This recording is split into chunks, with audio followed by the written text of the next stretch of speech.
कहानी की शुरुआत में हम सैम नेल्सन नाम के एक आदमी को देखते हैं। फिलहाल ये दुबई एयरपोर्ट पर है और यहाँ से फ्लाइट पकड़ के ये लंदन जाने वाला है। तभी हम एक एलेक नाम के आदमी को देखते हैं। ये अपनी फ्लाइट पकड़ने के लिए लेट हो गया है, इसलिए ये भागा भागा अपनी फ्लाइट की तरफ जा रहा है। जब इसे सिक्योरिटी गार्ड रोकता है तो वो कहता है कि मेरी चेक इन पर बात हो गई है। उन्होंने कहा है कि आपको फ्लाइट में सीधा ही जाने दिया जाएगा। फिर वहाँ खड़ी उनकी एक स्टाफ मेंबर जिसका नाम रशीदा था, एलेक को वहाँ से जाने के लिए कहती है।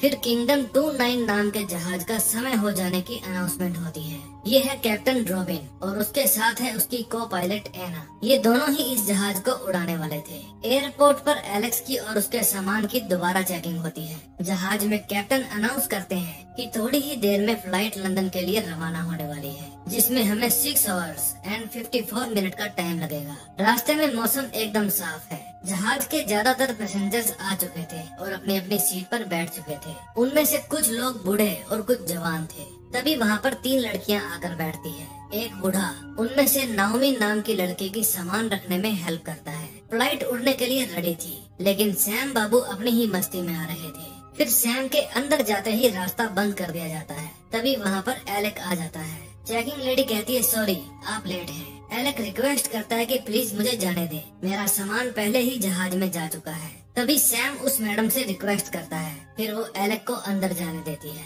जहाज में कैप्टन अनाउंस करते हैं कि हमारे अंतिम यात्री आते ही हम अपनी उड़ान भरना शुरू कर देंगे। फिर लास्ट पैसेंजर यानी सैम और एलेक के आते ही गेट बंद कर दिया जाता है। सैम बिजनेस क्लास का पैसेंजर था, इसलिए वो अपनी सीट के पास चला जाता है। उधर एलेक अपना बैग कैबिन बोर्ड में रखता है और अपनी सीट पर बैठ जाता है। सैम अपनी वाइफ के लिए ज्वेलरी लेकर आया था, क्योंकि वो अपनी वाइफ से बिगड़े हुए संबंध सुधारना चाहता था। अब सारे पैसेंजर्स आ चुके थे। मौसम बिल्कुल साफ था और जहाज उड़ने के लिए रेडी था। को पायलट कॉकपिट का गेट लॉक कर देती है। अंदर एयर होस्टेस सभी यात्रियों को समझाती है कि आपातकालीन स्थिति में आप सबको क्या करना चाहिए। तभी सैम अपने साथ वाले पैसेंजर को फोन की आवाज कम करने के लिए कहता है। फिर वो अपनी वाइफ को टू लेट का मैसेज करता है, लेकिन उसकी वाइफ तो किसी और के साथ भसड़ मचा रही थी। अब किंगडम 29 फ्लाइट उड़ान भर चुकी थी। अब जहाज अपनी फुल ऊंचाई पर था, इसलिए कैप्टन रिलैक्स हो जाता है और एक कॉफी मंगवाने के लिए कहता है। उधर कैबिन में नाओमी बाथरूम करने के लिए जाती है। जब टॉयलेट में वो हाथ धोने के लिए उठती है, तब उसे जमीन पर कुछ पड़ा हुआ मिलता है और उसके रंग उड़ जाते हैं। फिर वो घबराई हुई टॉयलेट से बाहर आती है और जाकर अपनी सीट पर बैठ जाती है। फिर वो अपनी फ्रेंड्स को वो चीज दिखाती है। उसे देखकर उन सब के रंग उड़ जाते हैं। तभी उनके पास वही बूढ़ा आदमी जिसका नाम मार्कस था वो आता है। मार्कस पूछता है, क्या हुआ बेटा?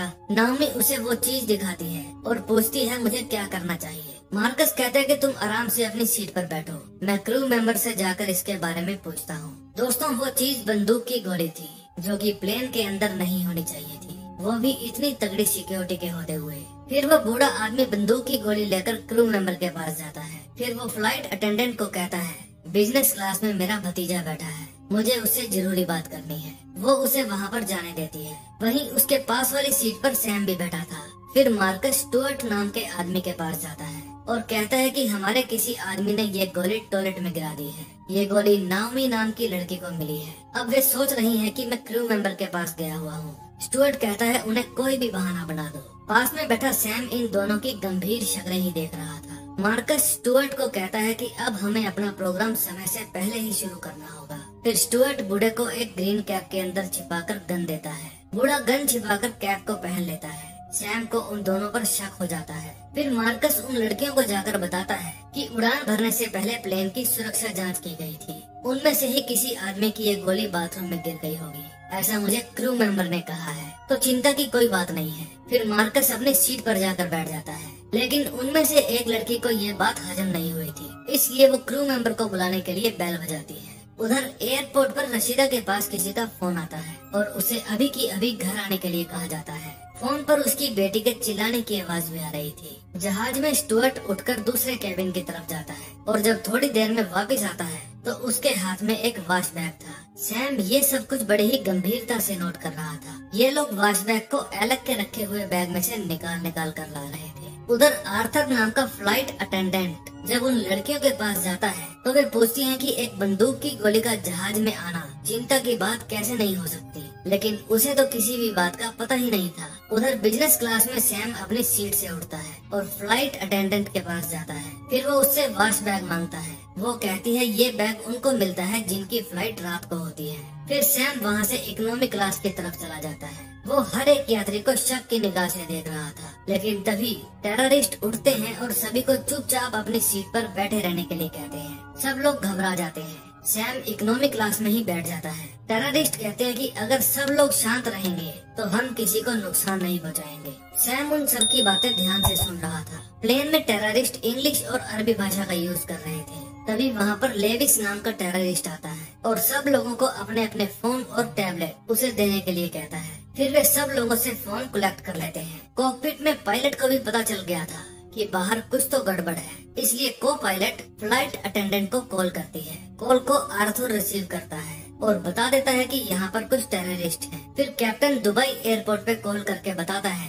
कि यहाँ पर कुछ गड़बड़ चल रही है। हमें नहीं पता वो क्या है, लेकिन आप लोग इसका पता लगाइए। सैम के पास वाली सीट पर 2-3 गर्म स्वभाव वाले बूढ़े बैठे थे, लेकिन सैम उन्हें रोकता है कि कुछ भी गड़बड़ मत कर देना, वरना तुम सब मारे जाओगे। तभी वहाँ पर लेविस आ जाता है और सैम से फोन मांगता है। सैम कहता है कि एक्चुअली मेरी सीट बिजनेस क्लास में है और मेरा फोन वहीं पर पड़ा है। तभी जेमी कोलेट नाम की फ्लाइट अटेंडेंट को कॉकपिट के पास लेकर जाती है। सैम के पास बैठे बूढ़े फिर से होशियारी दिखाने की बात करते हैं, लेकिन सैम कहता है कि पागल हो गए हो क्या, अपने साथ दूसरों को भी मरवाओगे। पहले आराम से ऑब्जर्व करो कि यहाँ पर चल क्या रहा है, वे क्या चाहते हैं। तभी वहाँ पर फिर से एक टेररिस्ट आता है और कहता है कि किसी के पास भी फोन है तो मुझे दे दो। कॉकपिट के बाहर स्टुअर्ट कोलेट को कहता है कैप्टन को कहो कि गेट खोले। को पायलट मना कर देती है। स्टुअर्ट कहता है कि कैप्टन से बात करो, मैं जानता हूँ वो तुम्हारा बॉयफ्रेंड है। फिर वो कैप्टन को कहती है कि दरवाजा खोल दीजिए, वरना ये मुझे गोली मार देगा।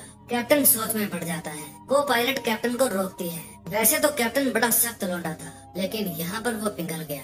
वो कॉकपिट का गेट खोलने ही लगता है, लेकिन को पायलट उसे रोक देती है। फिर उन दोनों में हाथापाई हो जाती है। कैप्टन कहता है कि मैं तुमसे ज्यादा ताकतवर हूँ, ऐसा ना हो मैं तुम्हारा मुंह तोड़ दूं। लेकिन जब को पायलट नहीं मानती तो कैप्टन पानी वाली बोतल से मार मार के उसका मुंह तोड़ देता है और उसके बाद वो गेट खोल देता है। फिर कैप्टन दुबई एयरपोर्ट पर फोन करके कहता है कि मुझे गलतफहमी हुई थी, यहाँ पर कुछ भी ऐसा नहीं है जिससे हमें डरना चाहिए। ये सब बातें उससे बंदूक के जोर पर जबरदस्ती बुलवाई जा रही थी। दुबई एयरपोर्ट पर बैठे ऑफिसर को दाल में अभी भी कुछ काला लग रहा था। दूसरी तरफ सैम अपनी पॉकेट से अपना फोन निकालता है और अपनी वाइफ को मैसेज कर देता है कि प्लेन हाईजैक हो गया है। उसके साथ बैठी आंटी घबरा जाती है। फिर स्टुअर्ट कैप्टन को कहकर प्लेन का वाईफाई बंद करवा देता है। उधर रशीदा भी अब अपने घर पहुंच गई थी। वो घर जाकर अपने हस्बैंड और अपनी बेटी को आवाज लगाती है, लेकिन वे दोनों ही अपने घर पर नहीं थे। उधर प्लेन के अंदर अनाउंसमेंट की जाती है कि प्लेन पूरी तरह से हाईजैक हो गया है। अब आप लोगों का जमीन से पूरी तरह से कनेक्शन टूट गया है। समझदारी इसी में है कि आप हमें सहयोग दें। आपके जिंदा रहने का एकमात्र यही तरीका है। अगर आप लोगों ने होशियारी की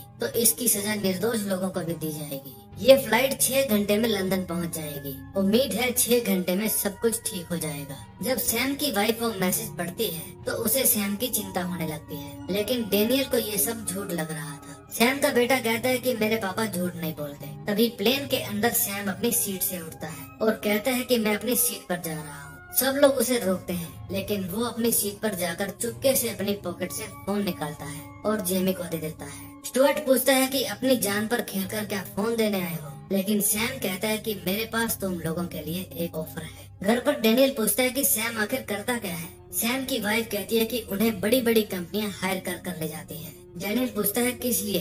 सैम का बेटा कहता है नेगोशिएशन के लिए। प्लेन में सैम स्टुअर्ट को कहता है कि प्लेन में 200 यात्री हैं। उनमें से कुछ यात्री ऐसे हैं जो तुम लोगों के लिए समस्याएं पैदा करेंगे, लेकिन मुझे उन लोगों की परवाह नहीं है। मैं अपने घर जाना चाहता हूँ और बदले में मैं तुम सबकी हेल्प करूँगा। और इसी के साथ हाईजैक वेब सीरीज का फर्स्ट एपिसोड खत्म हो जाता है। अगर आपके मन में उत्सुकता बन रही है कि सेकंड एपिसोड में क्या हुआ, तो कल इसका सेकंड एपिसोड अपलोड कर दिया जाएगा। बस आप चैनल को सब्सक्राइब करके बेल आइकन जरूर दबा दें ताकि सेकंड एपिसोड मिस ना हो। मिलते हैं कल नई वीडियो के साथ। Till then bye bye.